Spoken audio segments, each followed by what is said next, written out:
Welcome back. Here we are today with expressions lesson 7. We're going to do the same thing we did yesterday, writing expressions from real world problems. But today, all of our problems are going to be multiply and divide. Woo! Bet you can't guess what tomorrow's going to be. Mixed, all 4 operations. But for today, we're just doing multiply and divide. Sweet. This is our same learning target that we had yesterday. Let's read it together, starting at I can right there. Ready? Go. I can write expressions from real-world situations. Now, just a reminder, expressions are math problems, right? We're talking algebraic expressions for the most part. We have a variable, an operation symbol, and a number or multiple numbers. Okay, today we might see a couple of numbers in one problem. A reminder that when we use variables, remember letters, we write them in these ways, but I want to cross off this one. Let's not do that today, because that X multiplication symbol looks like a variable.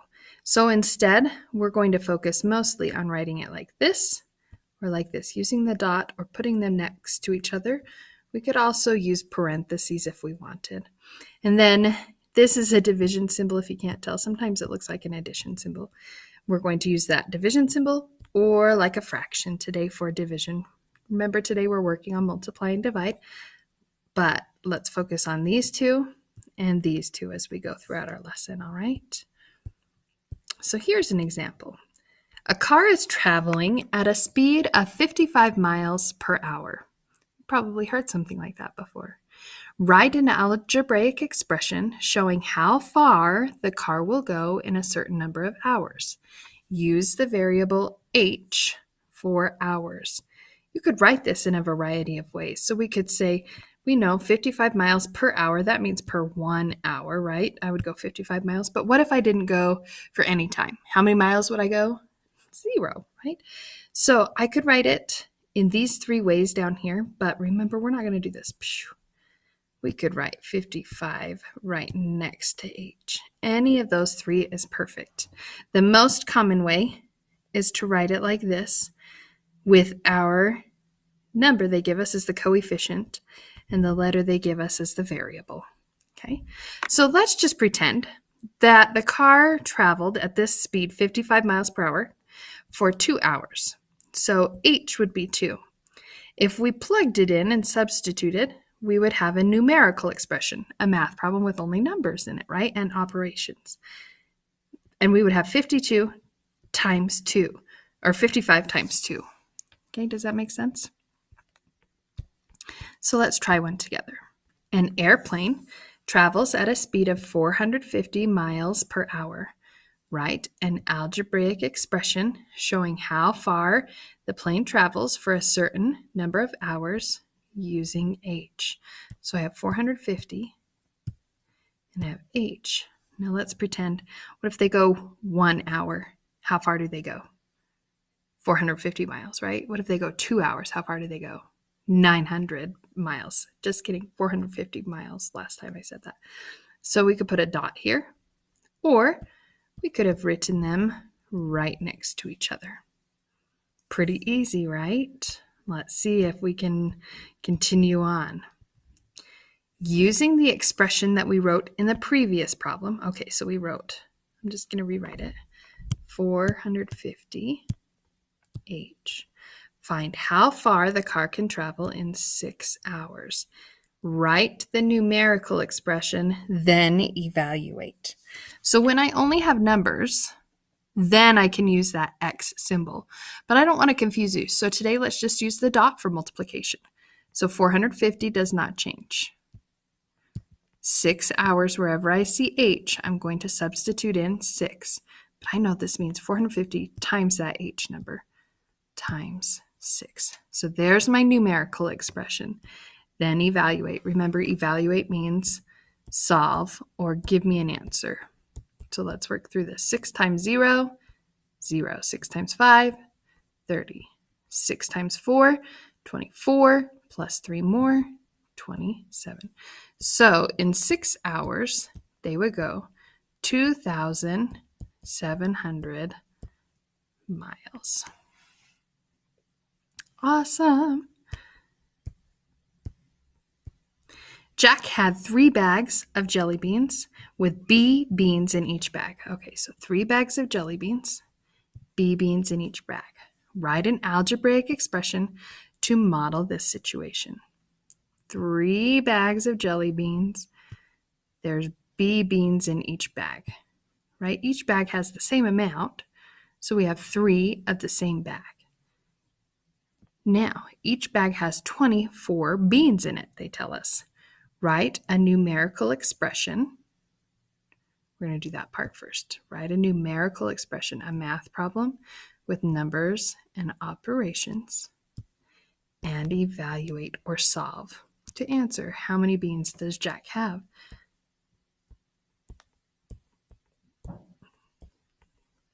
Three times 4 is 12. 3 times 2 is 6, plus 1 is 7. So he has 72 beans. Whoop. Now make sure, because we're doing story problems, that we have a label on there. Okay. I want you to try this one. It's a little bit different than that last one, but I think you can do it. Go ahead and pause and try. All right, welcome back. So we have Jack. He took his 72 jelly beans from our last problem and split them up into a certain number of bags. Let S represent that certain number of bags. Write an algebraic expression. So he had 72, right? But he split them up. Now, if you have your notes from 2 days ago, lesson 5, where you wrote down all of the words that could represent these operations, underneath divide, we wrote split or split up. I can't remember.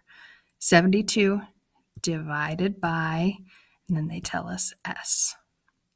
If Jack divided his jelly beans into 9 bags, write a numerical expression and evaluate. So then I would say wherever I see S, I would put 9. So 72 divided by 9.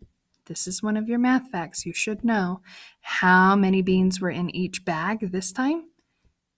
8 beans.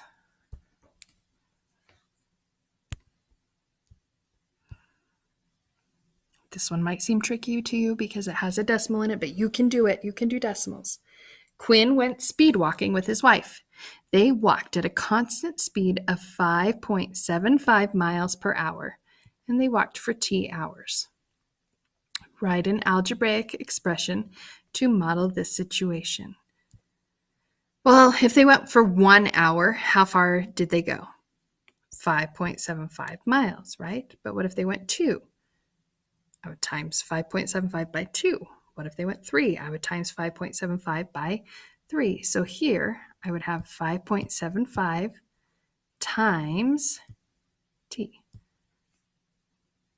Write a numerical expression for T equals 5. So wherever I see T, I put 5. And evaluate 5.75 times 5. Sometimes I use an X when I have a decimal because it could look like multiple decimals. Okay, over here to the side, let's show our work. 5.75 times 5. 5 times 5 is 25. 5 times 7 is 35. Plus 2 more is 37. 5 times 5 is 25. Plus 3 more is 28. Now I have 2 numbers behind a decimal. So I need 2 numbers behind a decimal in my answer. So our answer would be 28 and 75 hundredths miles. Woo! They went far in 5 hours. They walked like a marathon. A marathon's 26.2 miles. All right, try this one on your own. All right, Sydney baked 112 cookies and divided them evenly onto trays. Let T represent the number of trays. Write an algebraic expression to represent the situation. So first we write it with our numbers, our operation symbol, and our variable. So she made 112 cookies and divided them onto how many trays? We don't know. T trays, right? Now, if Sydney had 8 trays, how many cookies were on each tray? Write the numerical expression, then evaluate. So our numerical expression would be 112 divided by, wherever I see T, I put 8. And then I would evaluate or solve. How many times does 8 go into 1? It can't. How many times does 8 go into 11? 1 time. 11 minus 8 is 3. Bring down the 2. Can 3 go into 32? Yes, 4 times. 4 times 8 is 32. And I would get my 0 there. So how many cookies were on each tray? 14 cookies. Woo! I'm just going to erase this on the next slide. If you got that right, I want you to just say yes. 1, 2, 3, yes. All right. Let's do this one together. Portland City had $548 extra in the budget at the end of the year. They want to split it evenly so that some teachers have money to spend in their classrooms. Write an algebraic expression to represent the situation. Use y as the variable. Okay, so what do I start with? I started with $548, right? What do they want to do? Split it evenly. That means divide. So that some teachers have money. Well, how many teachers are going to get it? Y. You could also have done 548, a division symbol, and y. Those would be the same. The office decided to split $548 among the 6th grade teachers. Write a numerical expression to represent this situation. How much money do each of the 5 6th grade teachers? So how many 6th grade teachers are there in this situation? 5. So 548, numerical expression divided by 5. Well, we have to evaluate that expression or solve it. So let's solve this. Now, 5 cannot go into 4, so I have to put a 0 there and continue. 5 goes into 48. How many times? 9. And I would have 45. And I would have 3 left over. Add a decimal and a 0. 5 goes into 36 times. Now, it asked me how much money, so I've got to make this answer look like money. 109.6, put a 0 there, 0 hundredths. $109 the teachers would get to spend out of that extra money. 6th grade must be the favorite at that school or something. It's the best. Go ahead and pause and try this on your own. A toddler's weight has tripled since its first birthday. Okay, so I think that is important. If W represents the amount the toddler weighed on its first birthday, write an expression to show how much the toddler weighs now. Well, the toddler's weight has tripled after that first birthday. So how do I show tripled? Here's my weight that I started at on my first birthday, and I tripled it. So I times it by 3. You could also have done this. If the toddler weighed 17.3 pounds on its first birthday, how much does the toddler weigh now? All right, let's do some work. 17 3/10 times 3. 3 times 3 is 9. 3 times 7 is 21. 3 times 1 is 3, plus 2 more is 5. I have one number behind the decimal, so I put one number behind the decimal. And my answer is 51.9 pounds.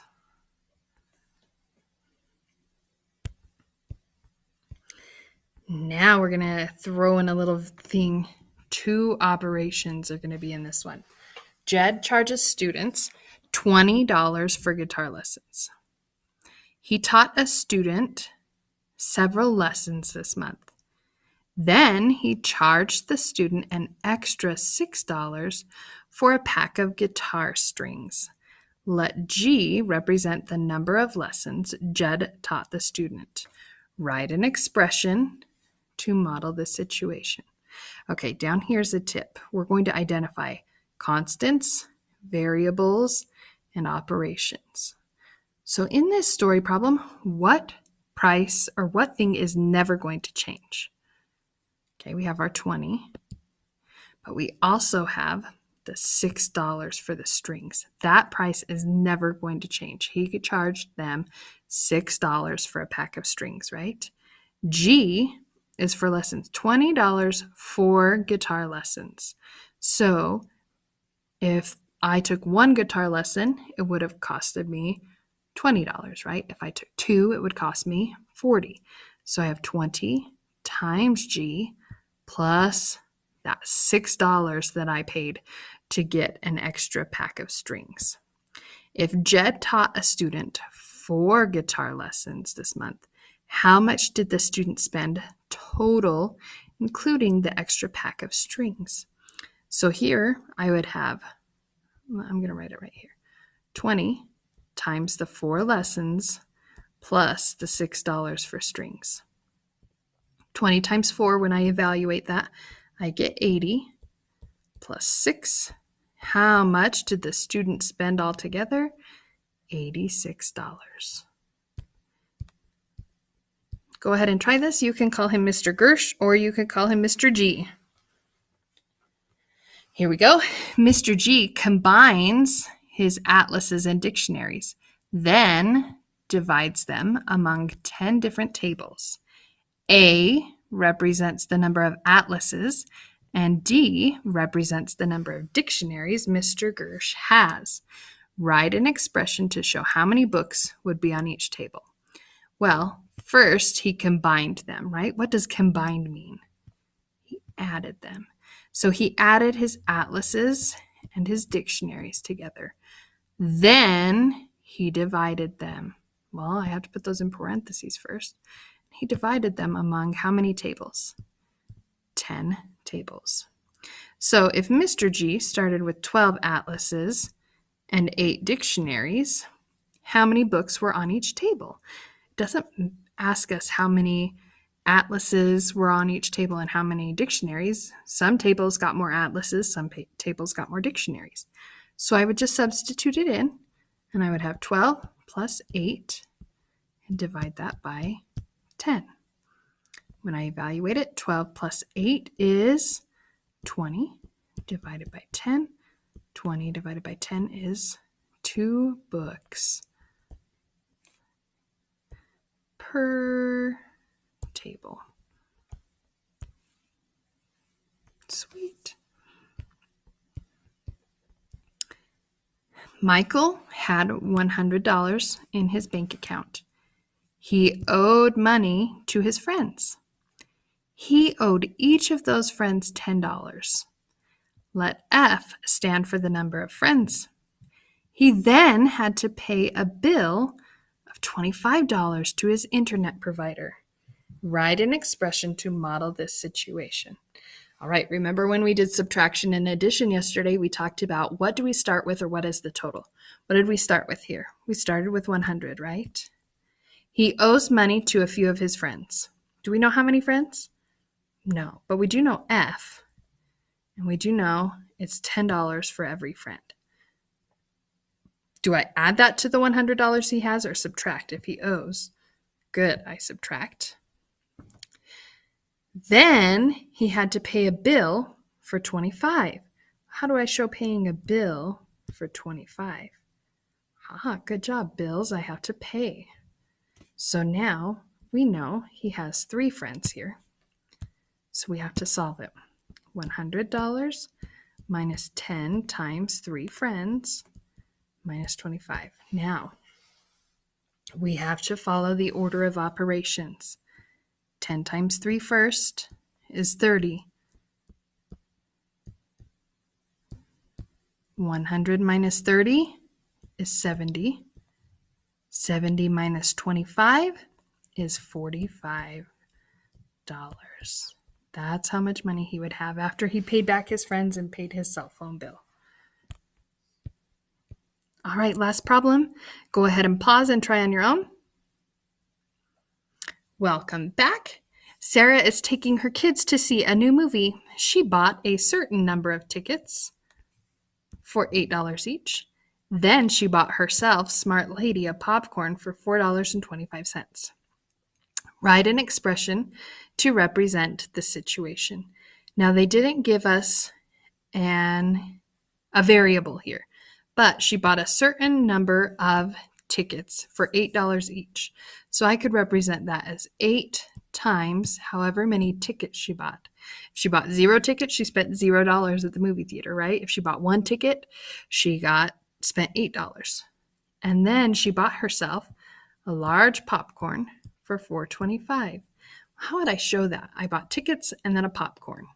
Well, I'm going to add that together, right?